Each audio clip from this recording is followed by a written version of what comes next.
What you're really looking at here is like, and each level that you will go down through, it's like a page of a history book. We're on the top level here and we're going back down. At the moment, here we're on about the 17th, 16th, 17th century. So we can expect that there's at least another metre, if not more, of material dating to the 13th century below us. Our city is rising up all the time with us, you know, our past is under our feet all the time. It's like the first phase of reconstructing the past and what life would have been like in Cork City 800 years ago or 900 years ago.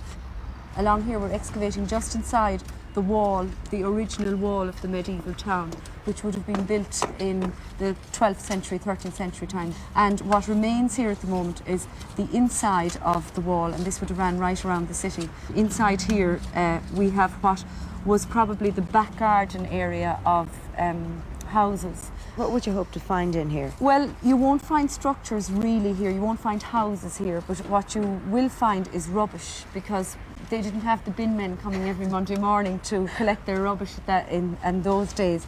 So it was just no problem. So that's an advantage in a case like this. Definitely. It was just a very simple matter of going out the back door and flinging the stuff out somewhere out the back. In a day, how much stuff would you expect to find?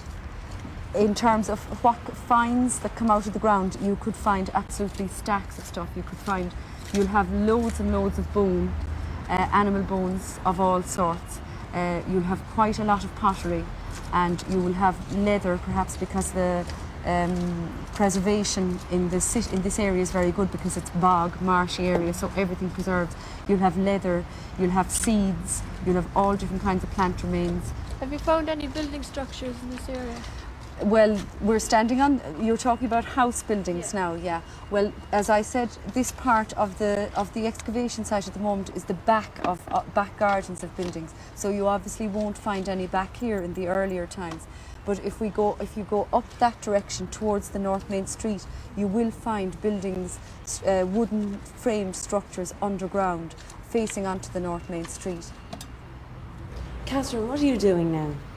I'm gluing two skulls together. They're actually mixed up. There were three individuals buried in the one grave, and they become mixed up over time. And two of them have skulls, and I'm just gluing, each one together. David, you have a question. How do you know which bones go where? By the thickness of the bone and the actual colouring, as well as these lines here, which are called the sutures, and they're knitting the bones together. And these are quite different on each.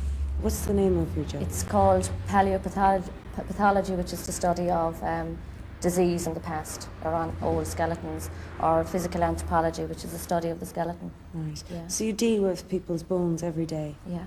Wow. Can you tell what age the body came from, what time it came from? That one is about 13th, 14th century. And how do you tell that? Well, that goes by the different layers that the individual was found at. This particular one was found in a stone-lined grave, and it's dated about 1200s, the earlier phases.